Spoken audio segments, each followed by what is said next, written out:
We enter step 9. Oh my goodness, we're just moving through this round so quickly. I think that we'll be completing near Christmas and the holidays. Usually when we do have the holiday season, we do special meditations that are, spontaneous and often use the myths of the season and the legends of the season and try to understand them from a deeper point of view. So I look forward to that with you, since it looks like our timing will be similar to that. We are on the step of mind, and there are a few brief things to begin our week with. The first is that mind is not so reduced to just a thinking analytical capacity that we and animals have. Mind is far more than that. Mind is our sentiency, therefore, all the ways that we are sensitive, empathic, intuitive, that we recognize and appreciate, that we give value to this or that. Mind is because it is our empathic and intuitive capacity, then it is our overall awareness.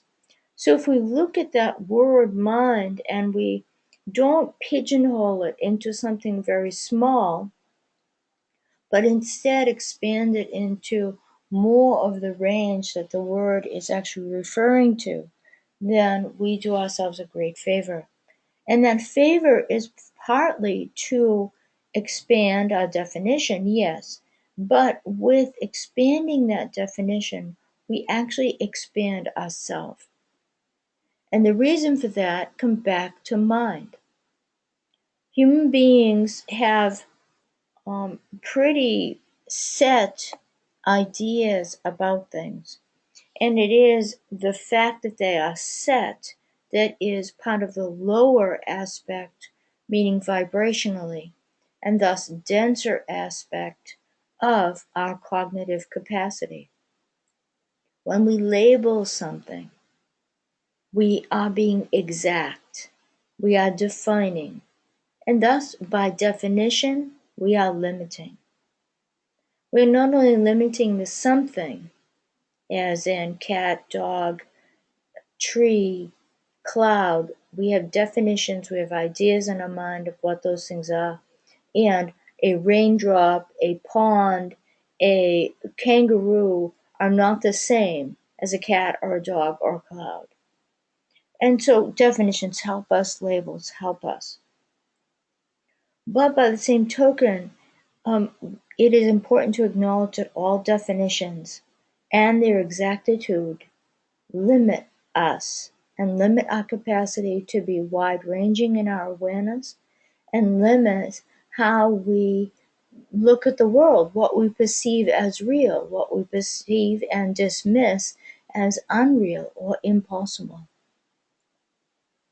And the reason to start here is because mind, in its full range, full spectrum, and the human full capacity, has at minimum 3 primary qualities: exacting, which also by its nature is contracting; expansive, which also by its nature is ever open and thus limitless and infinite;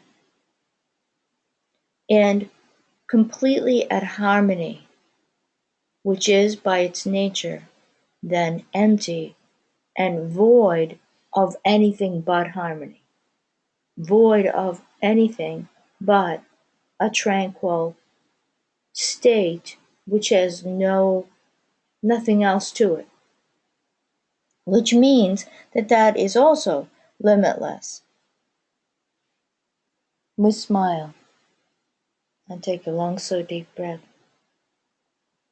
We sit well, having just learned about asana, and really experience the benefits of sitting well and sitting on a proper cushion on our back and our shoulders and our sense of contact with whatever we're sitting on.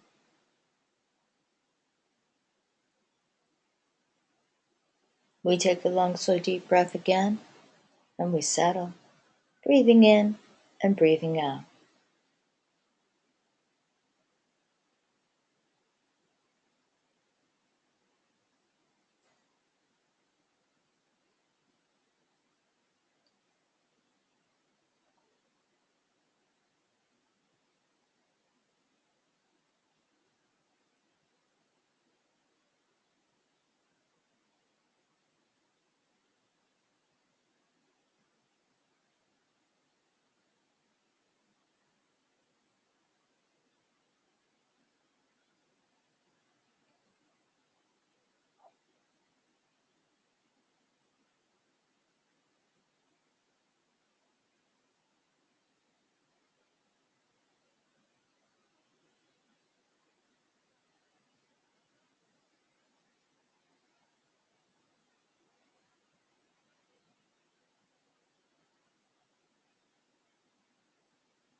To listen to my words requires the exacting quality of mind.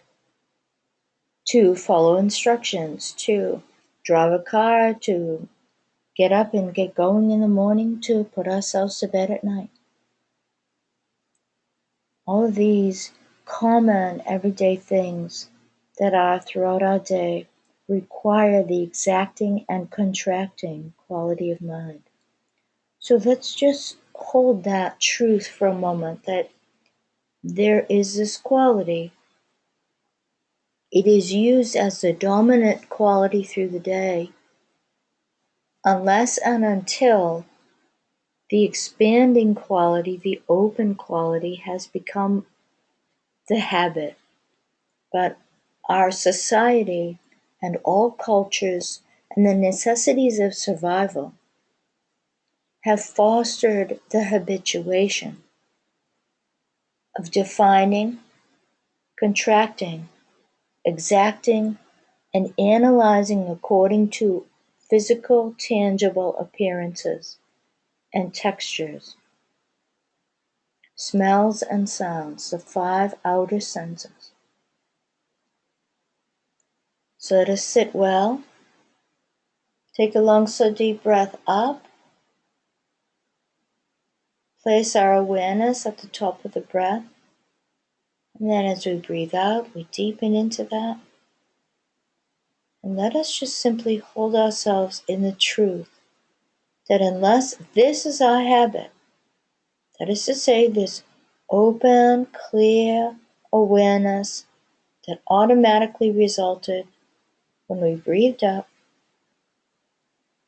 if that is not the habit of mind, which it's not for 99% of humanity,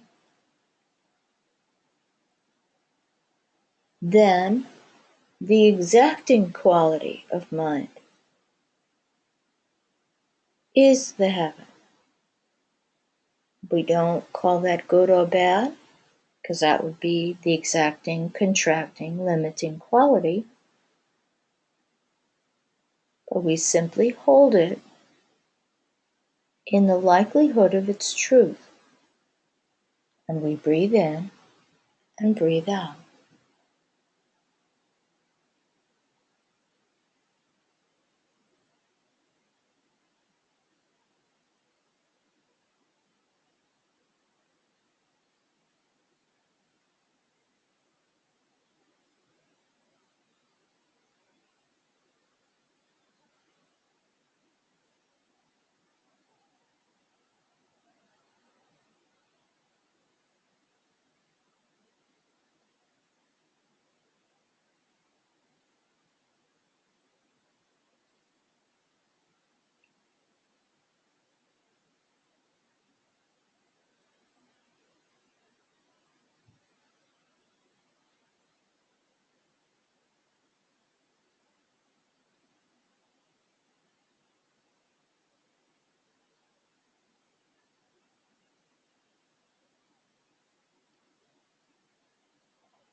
This exacting quality is throughout our day in so many ways that feel good, such as being attracted to someone, the particular qualities that we like about that person, being attracted to certain smells and scents or tastes, colors, textures.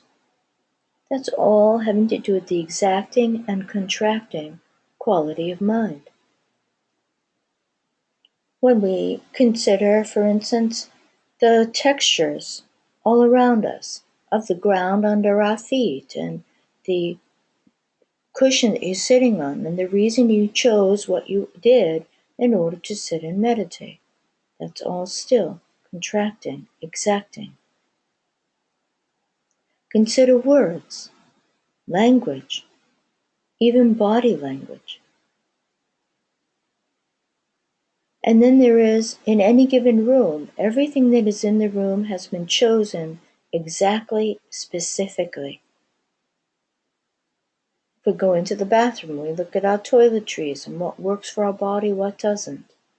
So this quality is in our day, it is in our work, it is in our relationships, it is that which creates entertainment, distraction, clutter, it is that which creates beauty, artistry,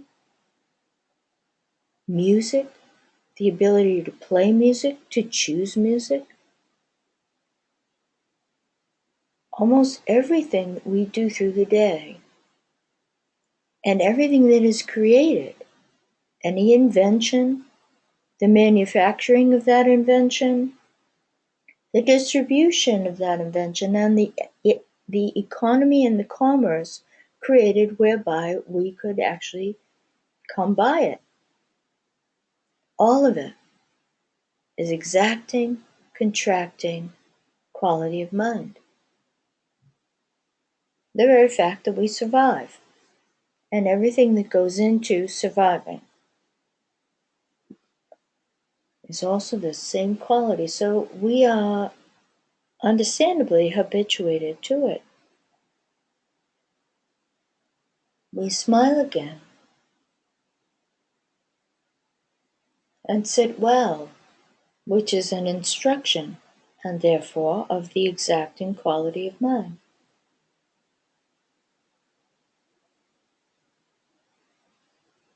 But as we sit well and simply sit, something more opens.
If we have practiced opening, staring at the sky, sitting by the ocean, by a river as it's flowing, out on a great prairie in a great expanse, if we have practiced some form of open consideration or contemplation or non-thinking, then this second quality, expansive, open, will be experienced by us, and we'll be able to stay in that open state for some period of time. It might only be 30 seconds, but to have it be longer than 2 seconds or 1 without it being interrupted and us being distracted, then that would be the training that puts us in touch with this open state, this expansive and limitless state and quality of mind. And the only way to have it be longer than 1 second before the other that is habituated, the contracting, exacting, jumping mind, jumps in, would be to practice it.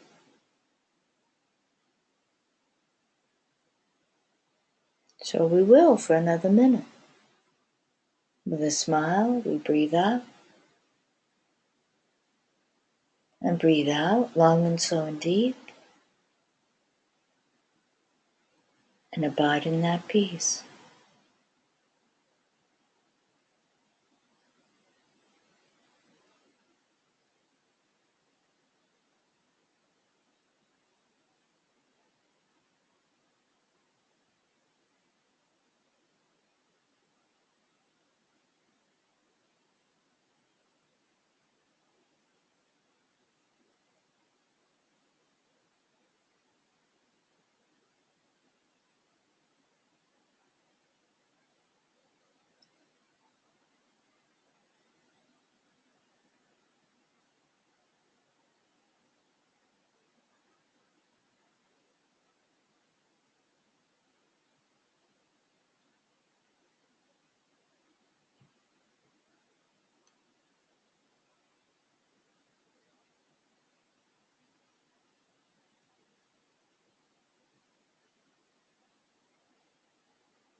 We take a long, slow, deep breath to complete our sitting. And we breathe light into our mind. All of it, the full range of it. We breathe light into our feeling nature, realizing that it actually is an aspect of this full range of mind.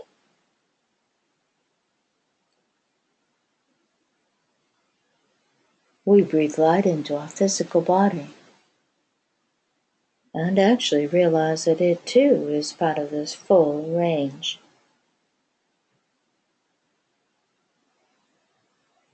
And we know that because the body is extremely naturally intelligent, very self-aware. And we breathe light into our sense of self, which is a result of all of this awareness, all of those states of mind.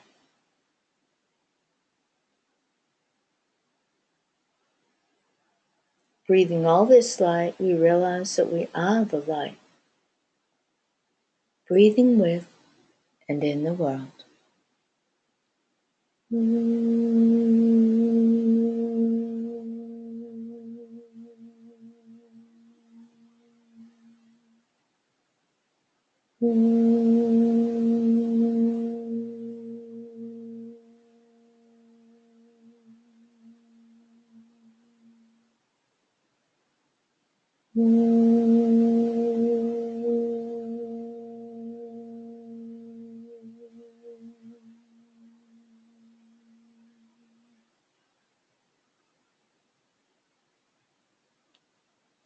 Love you all.